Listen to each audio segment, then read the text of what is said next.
Hello, dear friends. I was asked to talk about my personal experience with alchemy, and that is what I have done. But first, I have used the symbols of my favorite opera, The Magic Flute by Mozart.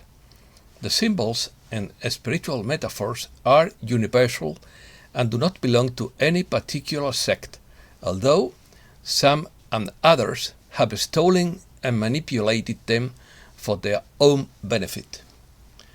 Opinion piece. Crossing Purgatory. The difficult art of alchemy. The path from darkness to light. Symbolism of the magic flute. Personal experience in the Great Wake. The natural law is to benefit all beings. Passion, death, and resurrection are the three phases. There is no complete instruction manual. Enlightenment is sought for the benefit of all. Maximum benefit for the greatest number of beings. Let's start. I remember in Mozart's opera The Magic Flute, the hard trials that the initiate had to go through before reaching glory.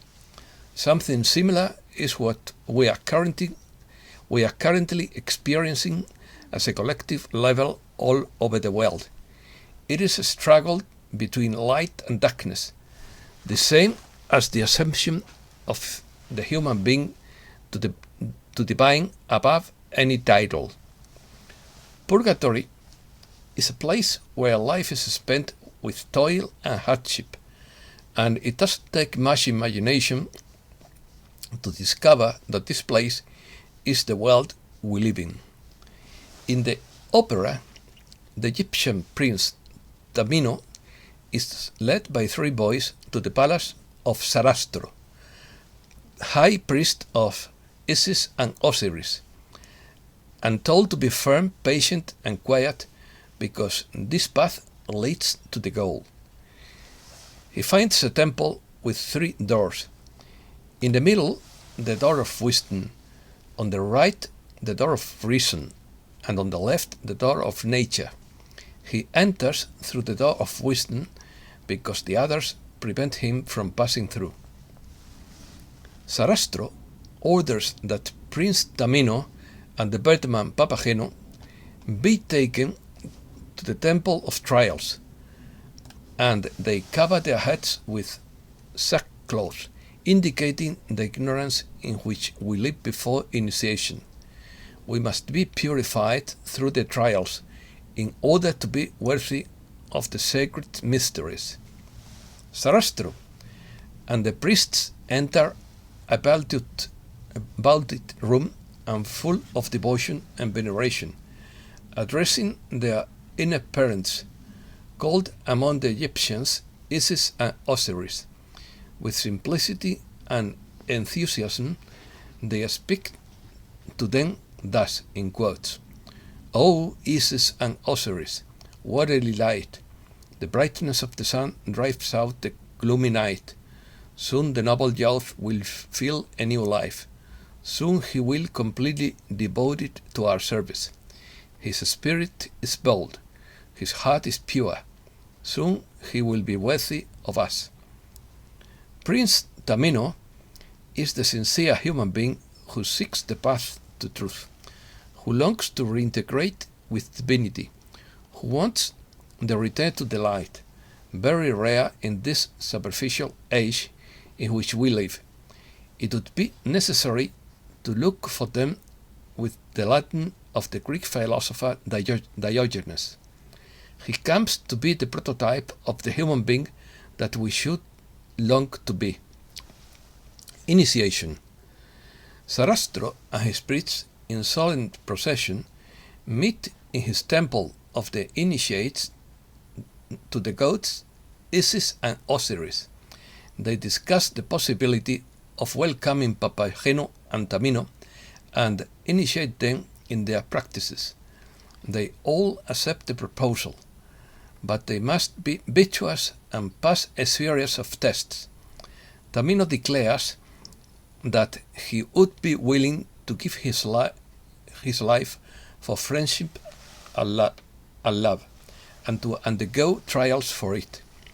Initiation is exactly the antithesis of believing oneself to be a highly evolved soul or an enlightened being.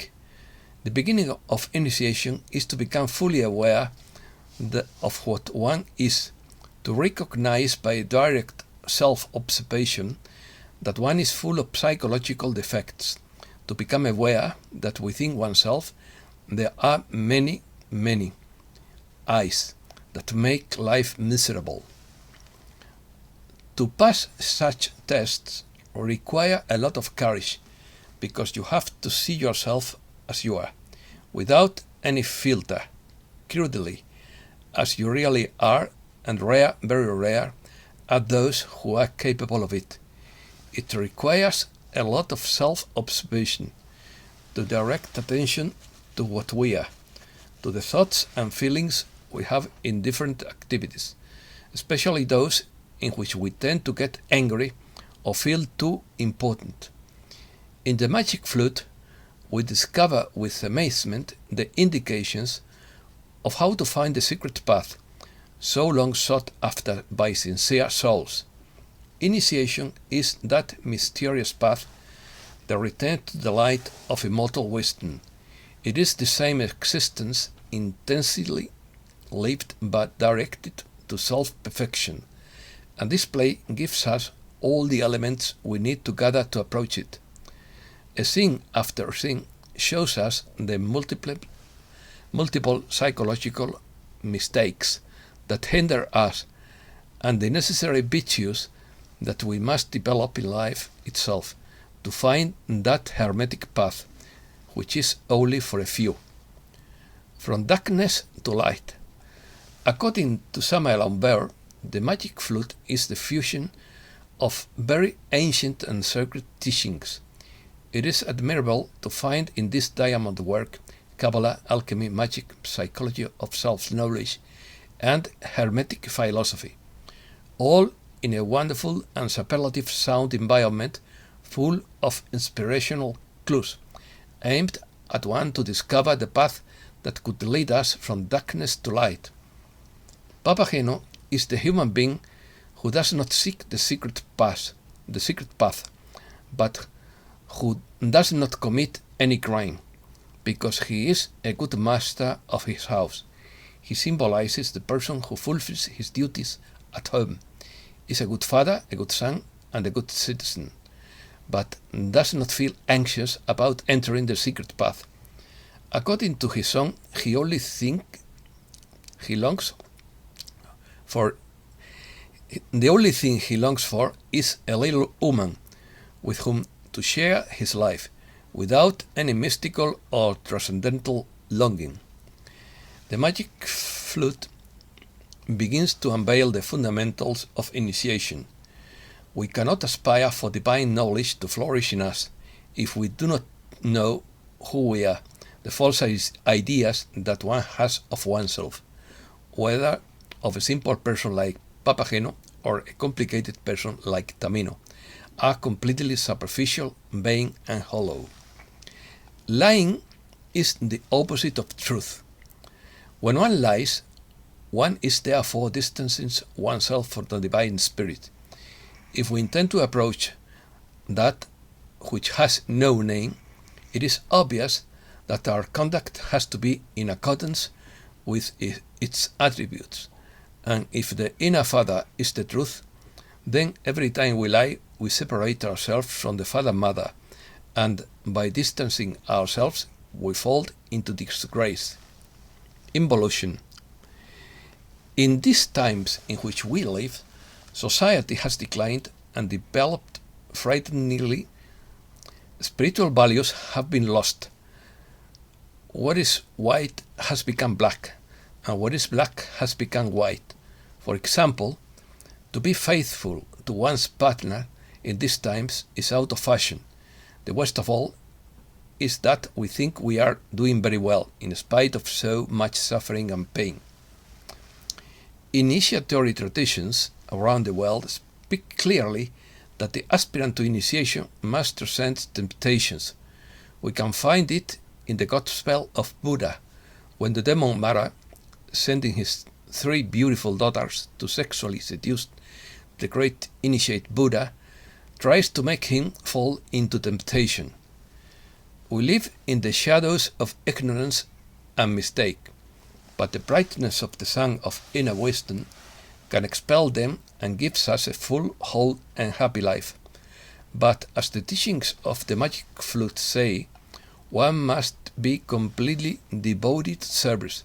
That is, our life, with all its details, must become the inner path itself. Personal experience. My personal experience of the path of alchemy was the subject of a conference I gave last Monday in the auditorium of the Association of Housewives and Family Consumption of Almeria. It is an experience full of problems and difficulties, because my lips would be sealed if I had succeeded. He who knows does not speak, and he who speaks doesn't know. And there is no spiritual path as independent as alchemy. The initiate receives a recipe, but the elaboration of the menu is the responsibility of each one, and the kitchen is the private property of each one. The problem is that there is no complete instruction manual, so problems often arise that must be solved, improvised, and one learns little by making mistakes, like everything else in life. The major alchemy is the one that works with metals, while the minor alchemy is the one that works with other elements such as dew, seawater, sea salt, etc. The dry way works with fire, but is very dangerous, while the wet way is done at room temperature but is very slow. The objective is not to obtain powers, but to achieve the spiritual transformation of the human being. The most difficult. There is nothing more difficult than dissolving gold and oxidizing it, because gold is the most difficult metal to dissolve and oxidize. The great work is a very slow, arduous, and laborious process, because gold doesn't yield easily. The objective is to obtain a white gold powder, which would be nothing more than the aurous oxide. Therefore, the final product is not monoatomic gold, but biatomic gold, since it has 2 atoms of gold and 1 of oxygen. It is normal to make a series of beginner's mistakes until you get the hang of the laboratory. The great work is a blank work, since it goes through the colors yellow, red, black, and white. It is not easy to achieve the final product, since the gold resists to be oxidized. Most curious of all is the spiritual connections that occurs with each chemical reaction. When the gold is crushed, you feel crushed too. When the gold is agitated, you too feel agitated. When the gold rots, you also feel rotten. And when the gold sublimates, you also feel sublimated. That is the most rewarding part of this experience. The only explanation I give for this connection is that you connect with the elemental spirit of gold. Not everything depends exclusively on the will of the operator, but there is a part of divine grace that must be based for. And that is why alchemists are very spiritual and practice universal asceticisms, such as prayer, fasting, silence, meditation, and chastity. The right aspiration is not selfish benefit, but a maximum benefit for the greatest number of beings. Here applies the saying, "Thou shalt love God above all things, and thy neighbor as thyself." Blacksmiths and alchemists. Alchemy, like all traditions, is physical and spiritual at the same time. But it is not a path suitable for everyone, but only for those who feel personal connection to this path or those who come from a lineage of blacksmiths, since blacksmiths were alchemists, as Mircea Eliade wrote. They say that one obtains a series of physical powers, such as longevity, or spiritual powers such as telepathy, precognition, etc. But all these are trifles compared to the ultimate power, which is the spiritual self-realization of the human being. The phases of the great work are symbolized by the Christian tradition, that is passion, death, and resurrection, whose colors are red, black, and white.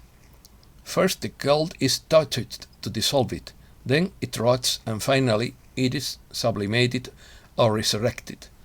Something similar is happening now at the social level. Solve et coagula in a positive and not negative sense, because the black magicians want to do in the other way around. It is the same symbolism found in the ancient religion of Egypt. In my opinion, longevity does not consist so much in prolonging the life of the material body, but in developing an immortal body of light like the one Jesus had after resurrection. The Gospels mention 3 alchemical products unknown to the priests: the bread of heaven, which is golden bread, while the water of life and the salt of the earth are extracted from the dew. This knowledge comes from Alexandria, which was the Mecca of the ancient alchemists. The white gold dust was called mufkut, and the gold leaf was called shemana, and that is where the word manna from heaven comes from. I have no doubt that Jesus studied in Alexandria, among other places, because he was a very cultured and cultivated teacher, and spoke several languages. But let us not forget that no spiritual path works without heart. If one does not have a pure and solidary motivation in accordance with natural law, and that this motivation is to reach enlightenment for the benefit of all beings. Furthermore, the only sense in prolonging human life is to have enough time to attain the wisdom necessary to become enlightened. This is a very concise summary of what I explained on Monday to a small audience. And that's all for today. Thanks a lot, dear friends.